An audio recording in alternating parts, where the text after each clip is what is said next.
Bon, il me revient l'honneur et le plaisir de prononcer un discours pour terminer cette journée. Nous aurons le président. Il a eu un RS. Donc, on ne sait pas s'il va venir, peut-être, mais... Bon, on lui souhaite un bon rétablissement. Donc, moi, si vous voulez, rien ne m'incite à faire un discours de clôture à cet instant. Parce que, en fait, ce qu'inspirent ces entretiens européens, c'est au contraire l'esprit d'ouverture qui a été superbement illustré par les représentants politiques qui ont honneur et plaisir à voir et à entendre. En plus,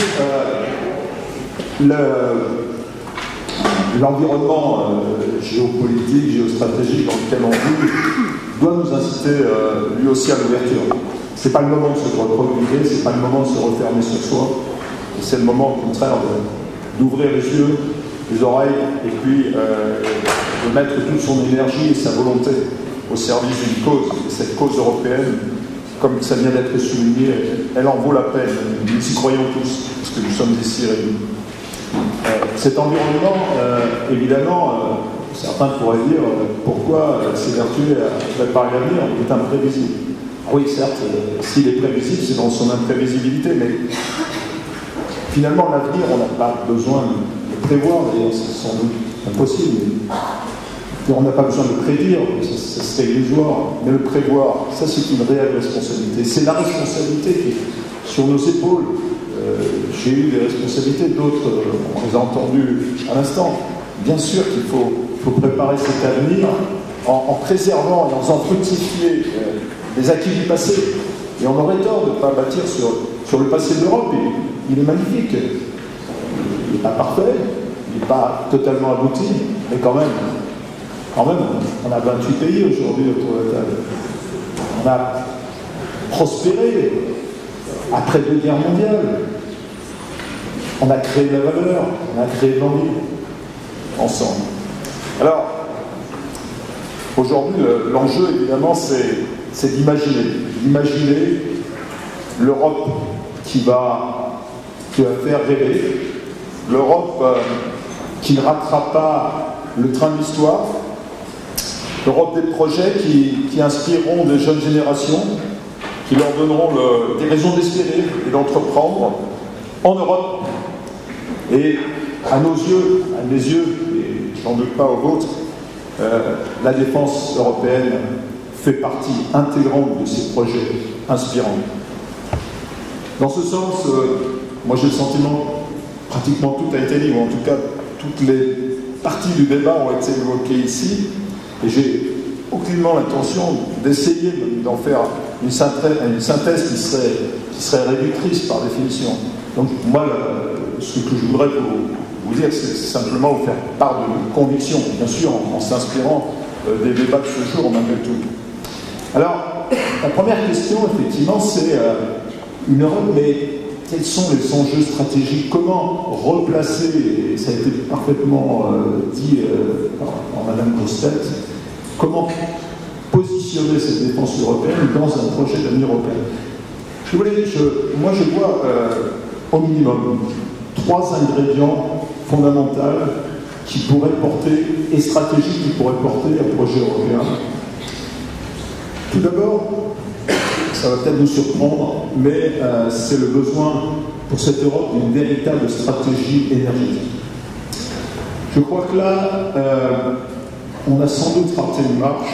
Et quand je parle de stratégie énergétique, c'est aussi la stratégie de matières premières, de métaux rares, tout ce qui conditionne vraiment notre aptitude à continuer à produire utilement et de la qualité. C'est quand même paradoxal pour une Europe qui s'est construite sur le charbon et l'acier.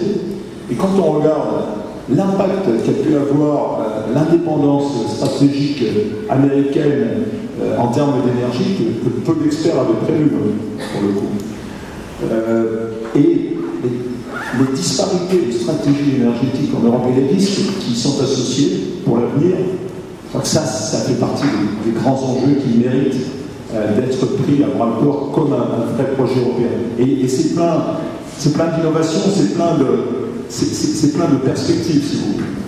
Deuxièmement, justement, l'innovation. On en a parlé longuement, je ne vais pas revenir. Je suis un maniaque aussi de l'innovation. L'innovation, il ne suffit pas d'en parler, il faut la faire, bien sûr.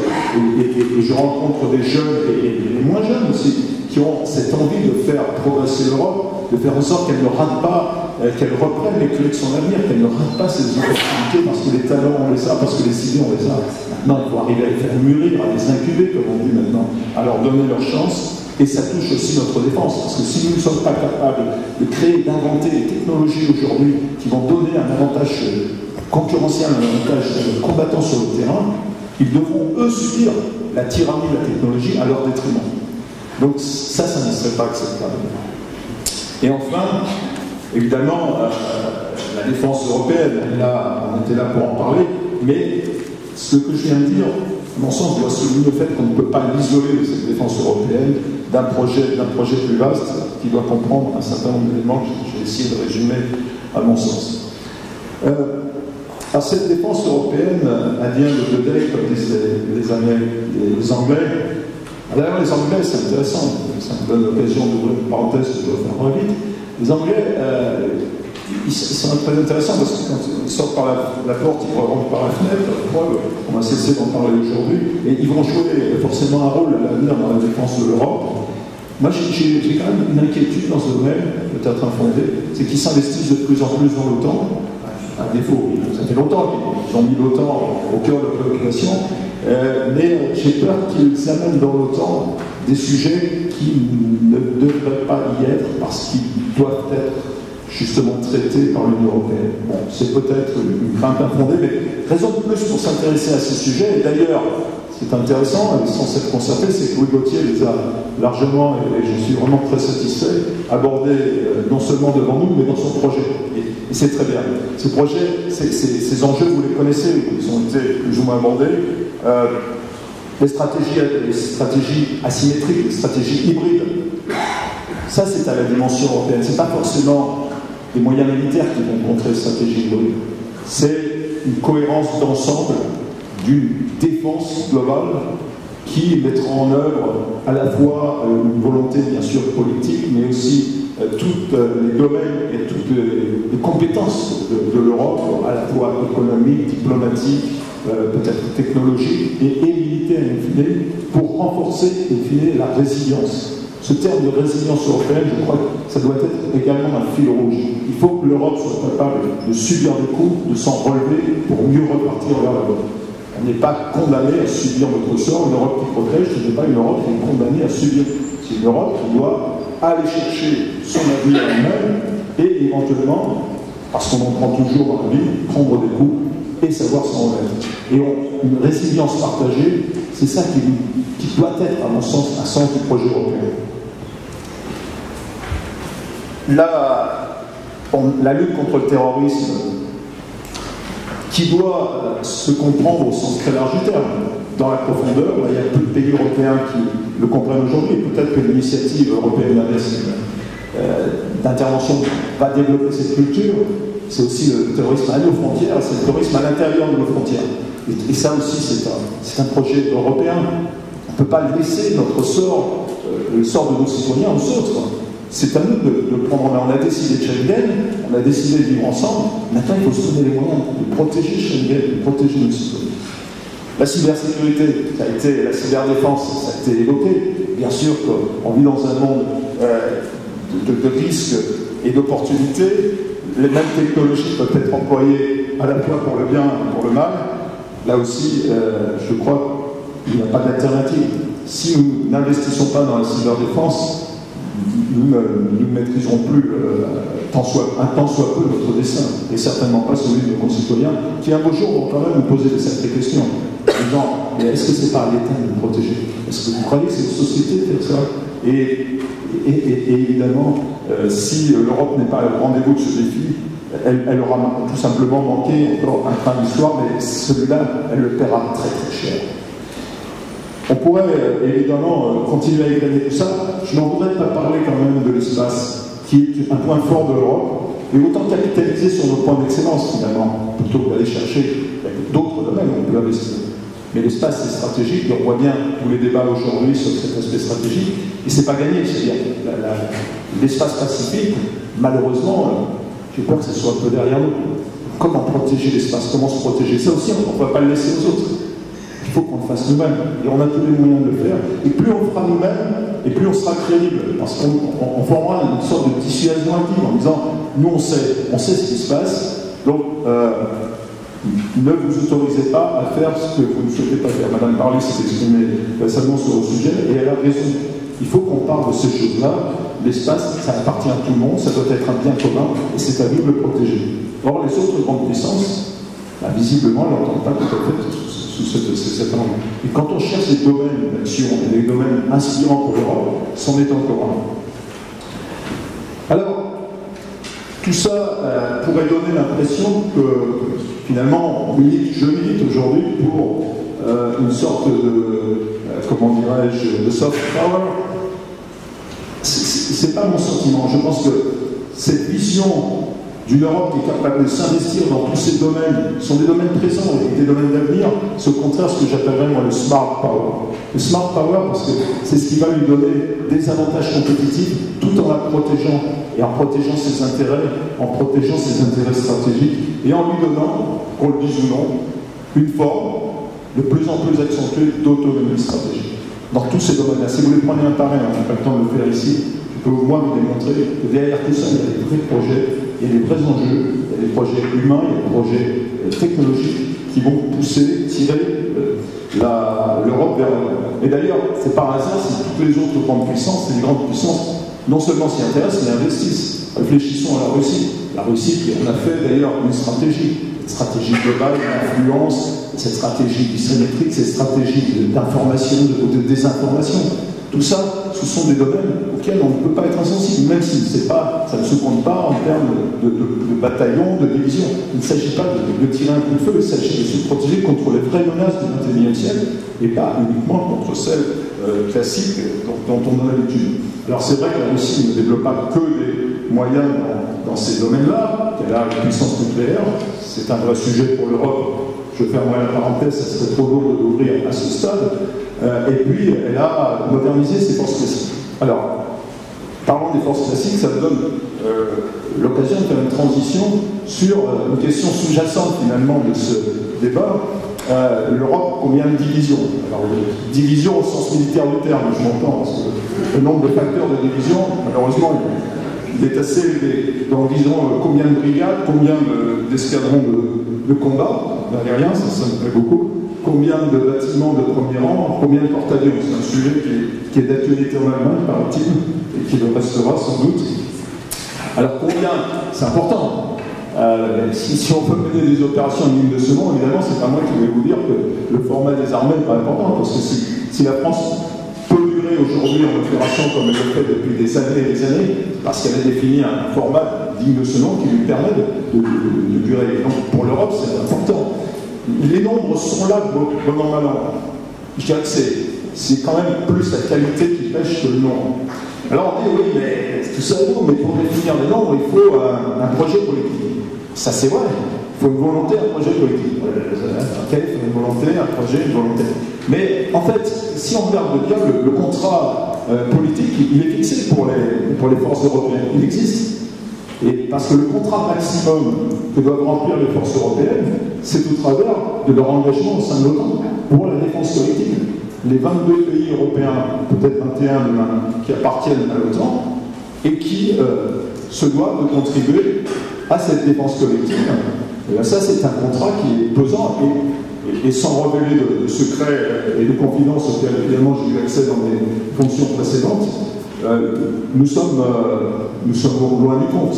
Et nous sommes loin du compte en termes quantitatifs, mais surtout en termes qualitatifs. Et c'est bien ce domaine de modernisation des forces sur lequel il nous faut appuyer. Et là aussi, il y a des opportunités. On n'est pas obligé de reconstruire des systèmes comme on les organisait hier. Et on parle beaucoup des drones, mais on a peut-être raté le train des drones, mais c'est vrai, il y a 20 ans, je regrette beaucoup. Autre sujet, mais pourquoi pas inventer les drones de l'avenir, il y a beaucoup à faire. Vous voyez, on n'est pas condamné en suivant inexorablement la voie qui est tracée par l'autre. On peut définir notre propre voie parce qu'on en a les compétences. On a une industrie, c'est souligné, et elle n'a pas à souffrir. Dans les conditions dans lesquelles elle travaille, elle est extrêmement performante.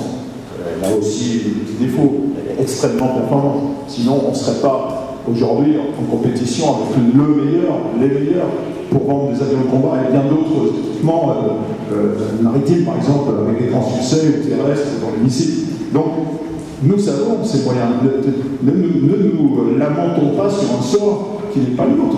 Nous sommes encore en possession et en puissance pour fournir les moyens dont nous avons besoin. Ne nous trompons pas sur ce sujet. On parlait de l'OTAN et de l'Union européenne. Bon, j'en ai parlé ce matin, je ne vais pas trop revenir là-dessus, mais saisissons l'occasion. Par exemple, l'Alliance Atlantique a décrété un plan de réactivité. Très bien. Au dernier sommet à Bruxelles, elle a même décrété un plan pour la disponibilité opérationnelle. Il s'agit de fournir pour les pays de l'Alliance 30 éléments, 30 escadrons de chasse, 30 bataillons bien armés, 30 bâtiments de premier rang, et le tout, j'en oublie sans doute, le tout en moins de 30 jours, avec les forces associées pour que ça puisse fonctionner. Ça crée des défis. Ça, c'est un bon défi. Que ce soit l'OTAN qui l'ait lancé ou d'autres, peu importe, le défi est là. Et ça, c'est vraiment un objectif que les Européens doivent relever. Ça doit être une opportunité pour les Européens en disant, puisqu'il faut qu'on le fasse, de toute façon, on s'est engagé. Et les chefs d'État, bien sûr, les gouvernements se sont engagés dessus. Puisqu'il faut qu'on le fasse, bah, ça va être transformons l'essai et faisons-le à notre mode. Après tout, profitons-en pour nous organiser, nous, Européens, pour le faire. Puisqu'ensemble, on sera plus fort. C'est tout ça l'enjeu de la défense européenne. C'est que demain, le tout soit supérieur à la somme des parties, ce qui n'est pas le cas aujourd'hui. Parce qu'aujourd'hui, le tout est inférieur à la somme des parties, et assez largement. Alors évidemment, là aussi, le verre à moitié vide, à moitié plein, qu'en est-il de la défense européenne? C'est pas tout rose, mais c'est pas non plus complètement sombre. Je crois qu'on a eu un ballon d'oxygène, beaucoup d'éléments très concrets, des témoignages d'opération, c'est ce qu'on a de plus riche de retour d'opération. Bien sûr que la défense européenne, quand on le veut, elle fonctionne, elle n'a pas tous les moyens, elle n'est pas parfaite, elle ne peut pas assumer l'ensemble du spectre, et c'est vrai qu'il lui manque une capacité stratégique, dont acte. Définissons celles qui sont vraiment les plus cruciales, et tâchons de nous en doter, peut-être grâce au fonds de défense, c'est un enjeu. Alors, et à ce stade, évidemment, je ne peux avoir que trois questions qui me viennent en tête. La première, d'abord, bon, on peut regretter effectivement que le fonds de défense arrive bien tard dans une mandature, mais ça, mieux vaut tard que jamais, et on ne peut que souhaiter, ça a été souligné, que cet esprit et cette dynamique se poursuivent. Là, ça c'est vraiment l'enjeu, parce que ça aurait vraiment été dommage de faire monter une telle envie et une telle perspective, et que le feu s'éteigne maintenant. Je crois d'ailleurs que les citoyens, c'est pour ceux qui s'y intéressent, européens, ce serait désabusé. Enfin, ça ne serait pas les premiers à être désabusés après avoir voté dans la mauvaise direction, si vous utilisez cette expression. Ensuite, la deuxième question, elle est plus sensible. Un fonds européen, mais pourquoi faire? C'est une question qui a été lancinante un petit peu. Pourquoi faire ben, on a le choix. Soit effectivement, on peut essayer de faire tout en même temps, mais en même temps, il faut beaucoup d'argent pour tout faire en même temps. Soit on peut se concentrer sur des déficits capacitaires stratégiques, et on veut doter l'Europe d'une défense anti-missile, pourquoi pas. L'ami de Matra et d'autres sont ravis de le faire, et ils savent le faire. On peut se doter de flottes de transport stratégique, on en aura besoin, de drones à l'Orient d'action, on en a besoin, peut-être d'autres groupes on en a besoin.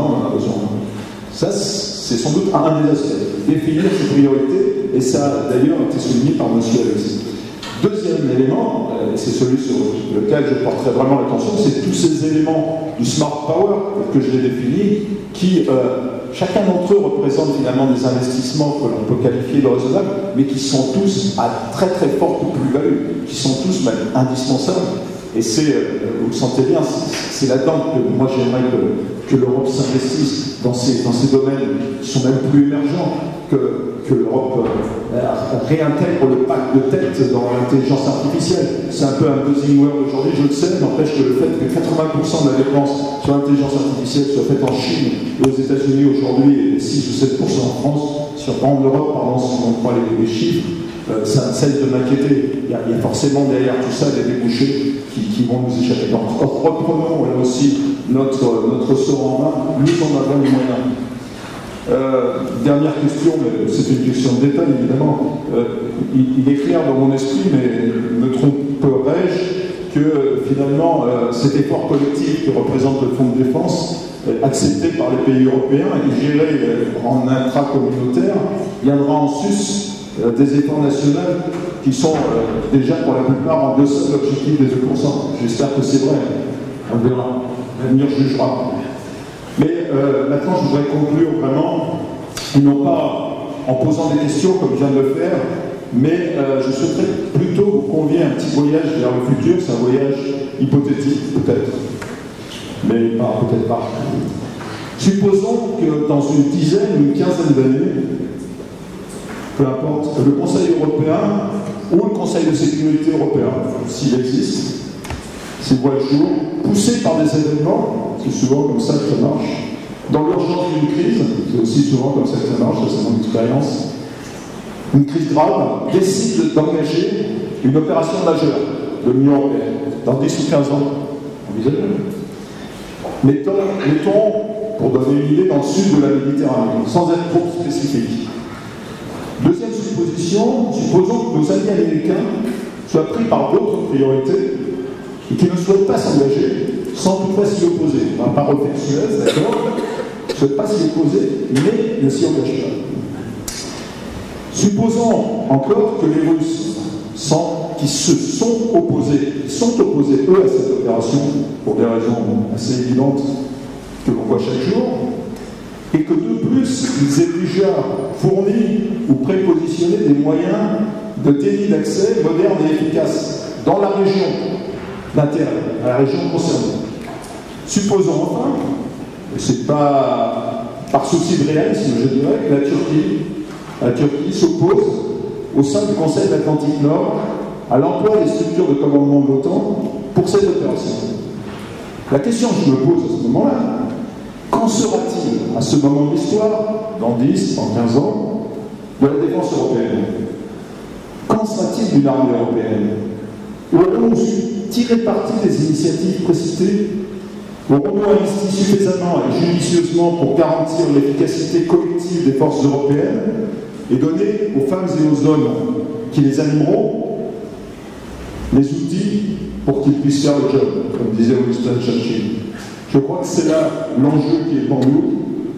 Je crois que ce forum, ces entretiens, je remercie les organisateurs d'avoir eu le courage et l'initiative pour la deuxième année. Je crois que ces entretiens contribuent à la réflexion. Et la réflexion est préalable à l'action. Maintenant, évidemment, c'est dans l'action qu'il faut rentrer. Et on ne peut que souhaiter, évidemment, que les politiques et les structures qui sortiront des élections européennes soient propices à cette action. Mais nous ne désespérons pas. L'avenir de l'Europe est devant nous. Nous l'avons entre les mains. Et raison de plus pour s'y investir. Merci infiniment à tous ceux qui nous ont donné.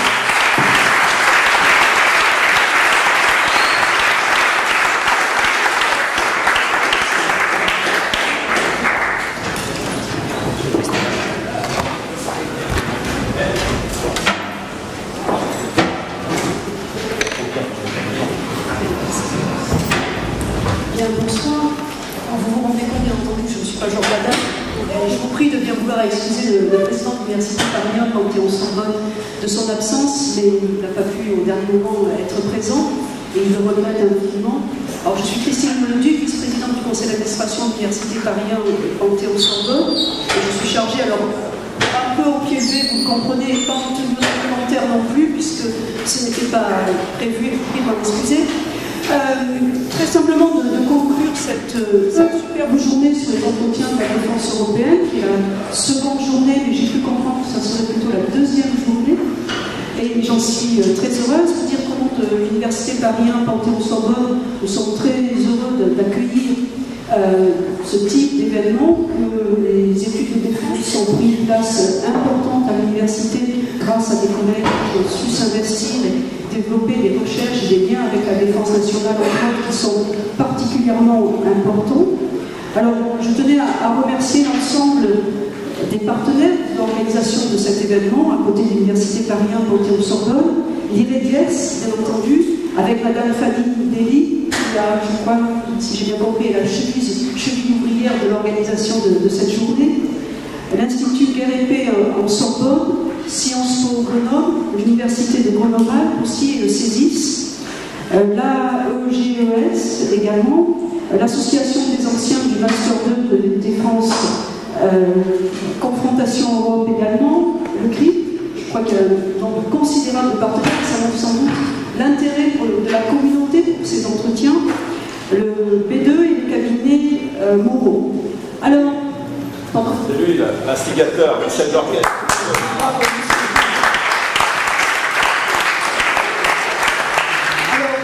Tout simplement pour vous dire que nous sommes très attachés à la fois aux études de défense, mais aussi à l'Europe. L'Université Paris 1, vous le savez ou vous ne le savez pas, est en train de participer à la construction d'une université européenne avec d'autres partenaires dans les grands pays européens, et c'est un développement auquel nous sommes extrêmement attachés. Alors j'ai pu comprendre que tout au long de la journée, vous êtes attachés à vous intéresser au décryptage de l'actualité, du contexte de la défense européenne, la question de la relance de la défense européenne, ce qui laisse penser à quelqu'un qui n'a pas participé à votre journée que peut-être cette relance est nécessaire et que indispensable. J'ai compris à votre conclusion, indispensable, que sans doute peut-être la défense européenne a connu des jours meilleurs et que peut-être à l'heure actuelle elle est dans une phase d'attentisme, peut-être, je ne sais pas si c'était exactement cela. Vous êtes posé aussi la question d'une armée, pourquoi faire? Sans doute peut-être quelle sécurité ou quelle diplomatie européenne, puisque l'armée est aussi au service de cette sécurité et de cette diplomatie. Quel cadre juridique et constitutionnel, institutionnel pour l'armée européenne, et puis de façon plus pragmatique, si j'ai bien compris aussi, la question des équipements avec la défense spatiale et puis la cybersécurité qui sont sans doute des domaines du futur ou du présent et du futur. Je vous donne celui-là. Ouais. Je change, peut-être que c'est plus agréable pour vous. Alors, il ne marche pas? Alors, je le colle complètement. D'accord. Mais je trouve que... Non, vous voyez, c'est pas... Il ne m'aime pas. Peut-être que vous m'entendrez mieux comme cela. Voilà. Bon, écoutez, je vais essayer de le faire. On ne va pas épuiser tous les micros avant que vous soyez épuisés par ma petite conclusion et mon remerciement, parce que j'imagine que la journée a été riche et que vous êtes sans doute au seuil de la capacité d'écoute, surtout pour quelqu'un qui n'est pas spécialiste de votre discipline. Donc tout simplement pour vous dire que l'ensemble de ces recherches s'inscrivent particulièrement dans nos objectifs, qui est une recherche française sur des points d'excellence, riche de ses relations avec les armées françaises, riche de ses relations avec le secteur de la défense.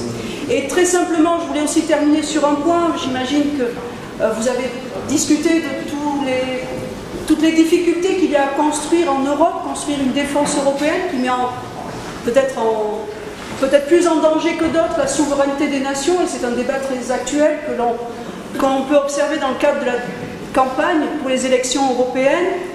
J'ai envie de vous dire que les Français ont montré, il y a très peu, le peuple français a montré ces derniers jours un véritable attachement à son armée, qu'il avait son armée française au cœur. On l'a vu malheureusement dans des circonstances terribles ce week-end dernier, mardi, et que peut-être, au fond, un jour le peuple européen aura son armée européenne aussi dans son cœur. Alors ça sera un gage de notre liberté commune, d'une liberté européenne commune. C'est peut-être faire preuve d'un peu d'imagination, d'un peu d'optimisme, mais parfois l'optimisme, l'imagination permet de soulever des montagnes, ou tout simplement de progresser et de construire.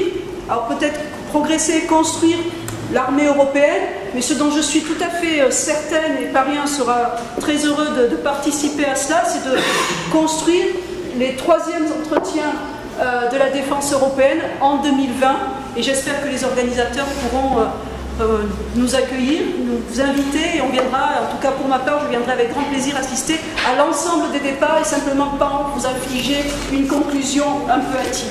Voilà.